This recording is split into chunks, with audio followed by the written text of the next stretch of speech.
Nous allons voir maintenant dans ce chapitre la fonction analysée de Revit, et donc principalement les fonctions analysées de la partie thermique du logiciel. Thermique et aussi pour les calculs de luminosité. Donc ce sont les fonctions espace et zone que nous allons voir principalement dans ce chapitre. Donc dans l'onglet analysé, vous allez trouver ici une partie espace, zone, séparateur d'espace et étiquette d'espace que l'on va utiliser. Donc les espaces, ce sont des espaces physiques du bâtiment, donc des pièces du bâtiment, sur lesquelles nous allons pouvoir renseigner certains paramètres pour faire du calcul thermique, par exemple. Et aussi, ces espaces-là vont nous récupérer des informations. Donc c'est ce que l'on verra après dans les propriétés des espaces. Donc la première chose à faire, c'est de créer les espaces dans le bâtiment. Vous allez voir que si vous utilisez la fonction espace, et que vous placez dans votre dessin, vous allez voir un rectangle rouge avec une croix au milieu.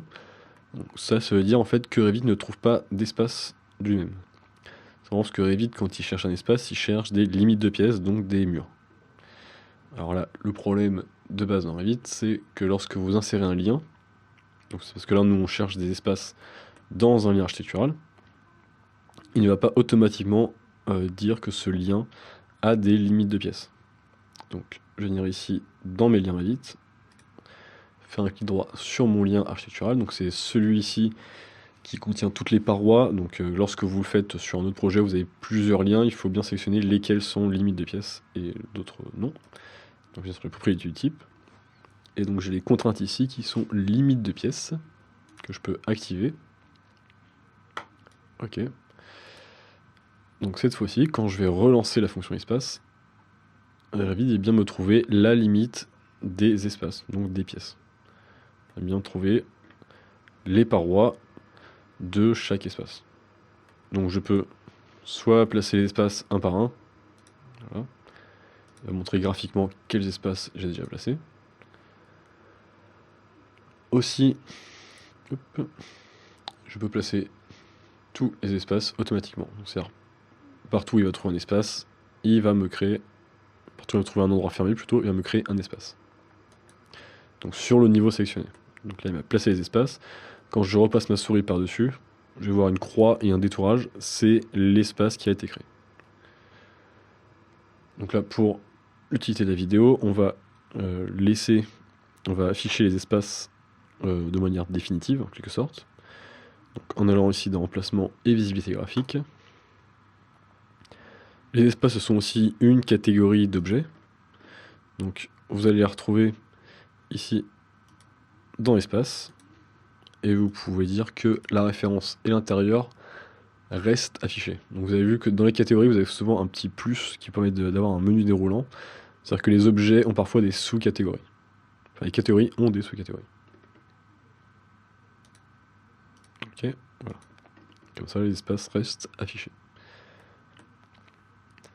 Alors, le but n'est pas seulement, bien sûr, de créer les espaces, mais aussi de les utiliser en tant que documentation pour mon bâtiment. Donc, lorsque je viens cliquer sur un espace, je vais voir qu'il est renseigné par un nom. Alors, les autres paramètres, on les verra ensuite dans la vidéo. Mais pour l'instant, juste pour les annotations, vous allez voir qu'il y a un numéro et un nom qui est écrit automatiquement. Donc, pour l'instant, ils s'appellent tous espaces et sont numérotés de 1 à 30, puisqu'il y a 30 espaces qui ont été créés.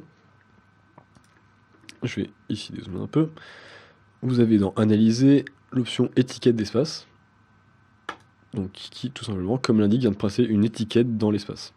Donc c'est-à-dire que dès que je vais passer dans une zone, hop, voilà, j'ai l'espace 1, l'espace 2, l'espace 3. Si je viens ici dans le couloir, c'est l'espace 34. Donc c'est Revit qui a numéroté de lui-même ces espaces. Voilà.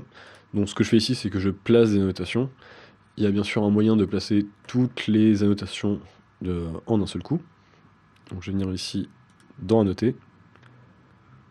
Donc ce que je place ici depuis tout à l'heure, ce sont des étiquettes. Si je clique dessus, ceci est une étiquette d'espace. Donc ce que je vais faire, c'est que je vais venir ici, tout étiqueter. Lorsque je veux tout étiqueter, je choisis quelle catégorie, sur quelle catégorie je veux tout étiqueter. Donc c'est l'étiquette d'espace que je vais appliquer, sans changer aucun paramètre pour l'instant. Et ok. Et vous voyez que tous mes espaces maintenant sont annotés. Donc attention, quand vous créez tous les espaces d'un coup, il va aussi vous créer des espaces dans des endroits qui ne sont pas forcément intéressants. Par exemple, des gains techniques, etc. Il va aussi créer un espace à cet endroit-là. Vous pourrez ensuite les supprimer ou les conserver pour l'étude. Alors on voit ici sur la vue en plan que donc les espaces sont créés en fonction des limites des pièces, donc les murs en général. Aussi parfois des limites qui ne sont pas physiques, mais qui ont été créées par exemple par l'architecte. C'est-à-dire que l'architecte ici a créé une pièce qui est sur un atrium, et derrière, je vais avoir la circulation classique. Donc il faudrait bien me séparer ces deux-là. Donc pour faire ce genre de séparation, il y a une fonction, par exemple si je veux enlever ici mes escaliers de cet espace-là, je vais venir ici dans Analyser, séparateur d'espace, et je vais faire, donc on retrouve bien là, ici les fonctions d'esquisse. Je vais ici créer un rectangle autour de mon escalier. Donc cette fois il a créé l'espace à l'intérieur, ce n'est pas très grave. Je vais faire la même chose sur celui-ci. Voilà. Et lorsque je vais replacer des espaces, donc cette fois il va me créer un espace pour cette partie-là, et je peux en créer un autre ici dans l'escalier. Maintenant, si je le sélectionne, voilà, cet espace-là ne contient pas les deux espaces des escaliers. Donc c'est bien deux zones bien différentes. Et je vais venir placer ici étiquette d'espace pour pouvoir les différencier par la suite. Voilà. Maintenant ces espaces, donc vous avez vu que horizontalement ils sont limités soit par un séparateur d'espace, soit par des parois. Ils ont bien sûr aussi une hauteur. Donc si je clique sur l'espace, donc pour cliquer sur l'espace, il faut cliquer sur le repère de l'espace, que ce soit sur le bord ou ici sur la croix qui est signalée au milieu. Vous avez des contraintes de l'espace qui sont ici, donc il va bien sûr commencer sur le niveau courant, donc le niveau 0, et il va chercher une limite supérieure, c'est-à-dire il va partir de 0 jusqu'à 4000, donc un décalage limite de 4000 à partir de ce niveau-là, pour me chercher en fait la fin de l'espace. Donc pour chercher ici le décalage limite et la hauteur de ma pièce, je vais utiliser une coupe, voilà, que je vais créer ici dans mon bâtiment. Voilà. Donc pour créer une coupe, je viens ici chercher dans ma barre d'accès rapide la fonction coupe qui est aussi disponible dans Vue. Donc tout simplement pour créer une coupe, il suffit de tracer un trait de coupe. Voilà. Et derrière, vous avez une zone qui est la zone de profondeur de la coupe et la largeur de la coupe. Donc ce que vous allez voir dans votre coupe.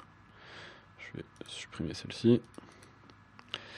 Pour ensuite aller dans la coupe, le plus simple c'est de double-cliquer sur la pointe et vous allez arriver directement dans votre coupe du bâtiment.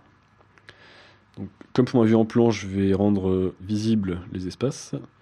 Pareil, remplacement en visibilité graphique. Je cherche mes espaces et je les rends visibles. Voilà.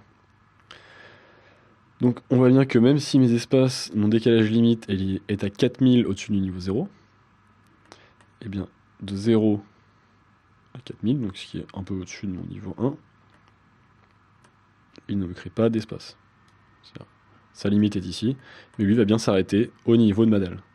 Donc lorsque Revit trouve une dalle ou un faux plafond, il va arrêter la création d'espace. Donc il aura bien le bon volume de l'espace ici. Donc il faut faire attention avec les limites de pièces. Si vous avez par exemple un espace qui est au-dessus de 4000, forcément, vous aurez un espace vide, vous n'aurez pas la totalité de la place dans votre calcul. Donc là je vais replacer, je peux le mettre ici, remettre le décalage limite à 4000, et garder ainsi mes bons espaces. Donc vous voyez bien que partout dans mon plan, ils vont s'arrêter au niveau de ma dalle. Sauf ici, bien sûr, parce que c'est une gaine technique, justement. Et ici, je peux créer un espace tout niveau. Parce que ce sera le même espace de mon sol jusqu'à ma toiture. Donc je peux soit changer à la main, si je mets l'espace jusqu'ici, mon décalage limite, il s'arrêtera quand même ici au niveau de ma toiture.